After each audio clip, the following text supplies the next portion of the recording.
Bienvenue sur Africa 24 dans cette nouvelle édition du Non-Stop Info. Voici les titres de l'actualité. Les leaders de la coalition du Cap pour le changement, à savoir Félix Tshisekedi et Vital Kamerhe, lancent un appel à l'apaisement. Ils ont récemment exhorté leurs partisans à prendre patience suite au report des élections générales. La zone de libre-échange continentale africaine est en chantier. Un nouvel accord d'une valeur de 3 millions d'euros a été signé entre la Commission économique des Nations Unies pour l'Afrique et l'Union européenne pour soutenir la réalisation de ce projet. Et le développement local est perçu comme un levier de croissance au Tchad. Les initiatives de groupements villageois sont génératrices de revenus et notamment la production et la commercialisation d'huile végétale biologique, véritable manne pour les paysans. Mais tout d'abord à Madagascar, aucun résultat officiel du second tour de l'élection présidentielle du 19 décembre n'a été annoncé, mais des voix s'élèvent déjà pour contester les résultats.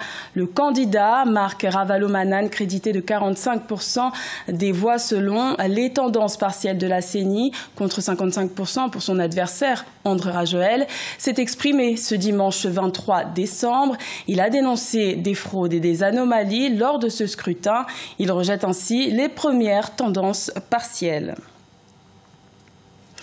En République démocratique du Congo, le Cap pour le changement appelle ses partisans à la patience. La coalition Cash, menée par Félix Tshisekedi et soutenue par Vital Kamerhe, a tenu un énième meeting le 21 décembre. Et ce ne sera pas le dernier, puisque la coalition Cash prévoit de poursuivre sa campagne électorale jusqu'au 28 décembre en vue des élections générales du 30 décembre. Reportage de notre correspondant Jacques Mboka.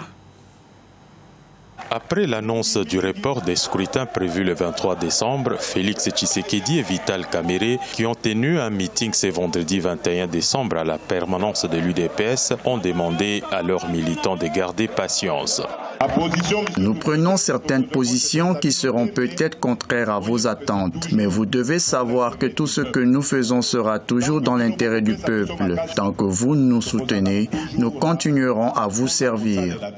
Dans un communiqué lu par le secrétaire général de l'UDPS, la coalition Cash charge le pouvoir en place et s'est dit ne plus permettre un nouveau report du scrutin. Le Cash met sévèrement en garde M. Joseph Kabila et prévient qu'il n'acceptera pas un autre report, même d'un jour. La CENI a pour des raisons techniques reporté au 30 décembre les 3 scrutins qui étaient prévus ce dimanche.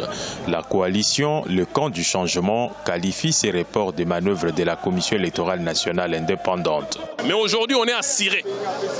On est assuré que le 30, s'il n'y aura pas élection, là c'est fini. Le peuple congolais se prendra en charge. Pour le camp du changement, la coalition qui soutient la candidature de Félix Tshisekedi à la présidence, la campagne doit se poursuivre jusqu'au 28 décembre, soit 48 heures avant la tenue des scrutins comme le stipule la loi électorale. Par contre, le président de la CENI a souligné ce jeudi 20 décembre que la campagne ne connaîtra aucune prolongation. Et la situation en République démocratique du Congo sera justement au cœur des discussions de la rencontre prévue le 26 décembre au Congo voisin, à Brazzaville, qui réunira les chefs d'État de la communauté de développement d'Afrique australe et de la conférence internationale sur les régions des Grands Lacs. Les deux organisations craignent que les tensions électorales affectent les pays de la sous-région, alors que la situation sécuritaire congolaise reste perturbée, notamment à Beni, dans l'est du pays, où une attaque a fait au moins 5 victimes ce dimanche 23 décembre.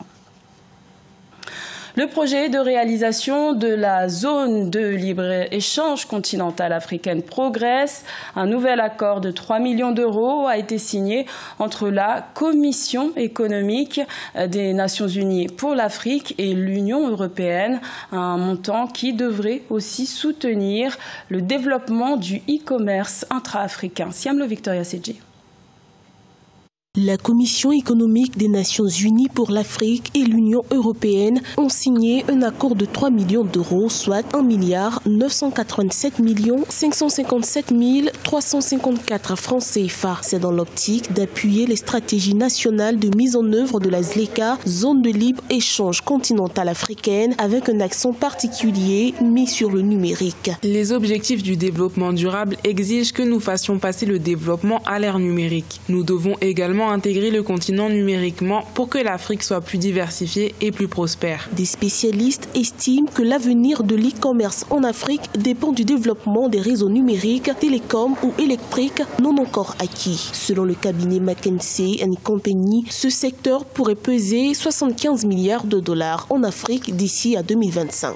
Il y a beaucoup de défis que le continent doit remporter en matière d'infrastructures, que ce soit les infrastructures matérielles ou les infrastructures immatérielles. Les États africains doivent considérablement investir pour remporter le pari de la technologie, des fintech, financial technologies, pour être à jour et rentabiliser la question des services et des services Internet. L'accord signé entre la Commission économique des Nations Unies pour l'Afrique et l'Union européenne prévoit aussi la création d'un observatoire du commerce africain qui constituera un pilier essentiel de la ZLECA, officiellement créé en mars 2018. Pour rappel, à ce jour, 14 pays seulement ont ratifié le protocole.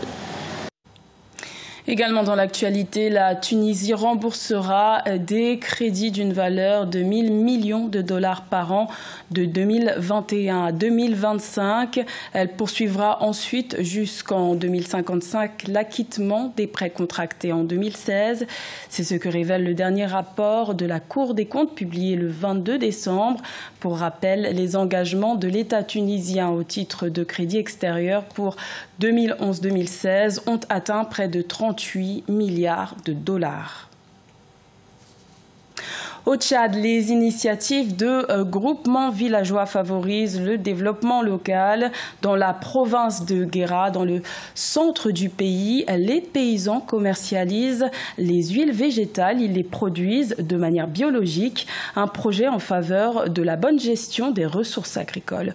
Reportage de notre correspondant Mamat Ramadan. Au Tchad, dans la province du Guéra, une localité située au centre du pays, les paysans améliorent leurs revenus grâce à la production des oléagineux. À l'aide des nouvelles techniques et des machines presse-huile octroyées par le gouvernement et ses partenaires à travers le projet d'amélioration de la résilience des systèmes agricoles, les groupements villageois arrivent à transformer et commercialiser des huiles végétales 100% bio. La machine presse-huile qui nous a été octroyée par le projet nous facilite non seulement la préparation des oléagineux et l'extraction rapide des huiles, mais nous a permis aussi de nous organiser en caisse d'épargne grâce aux cotisations prélevées sur les revenus des membres du groupement. Pour asseoir un développement local autour de ces produits oléagineux tels que l'arachide et le sésame, le projet d'amélioration de la résilience agricole a formé et équipé les groupements villageois de la région pour une bonne transformation et gestion de ces ressources agricoles. Après une année d'activité, les femmes arrivent à nous dire clairement qu'aujourd'hui, ça leur a permis d'améliorer leurs revenus. Même si aujourd'hui, nous n'avons pas encore des statistiques à l'appui parce qu'il y a une étude de satisfaction de ces activités génératrices de revenus qui est en cours. Aujourd'hui, les femmes disent clairement que ces presses à huile amélioraient considérablement les revenus de ménage. Pour rappel, environ une dizaine de groupements villageois de cette province ont été équipés par ce projet gouvernemental et produisent chacun entre 60 et 80 litres d'huile végétale bio par jour. Dans le reste de l'actualité, le Soudan est en proie à de violentes manifestations depuis le 19 décembre. Des protestations nées de la hausse du prix du pain qui est passé de 1 à 3 livres soudanaises.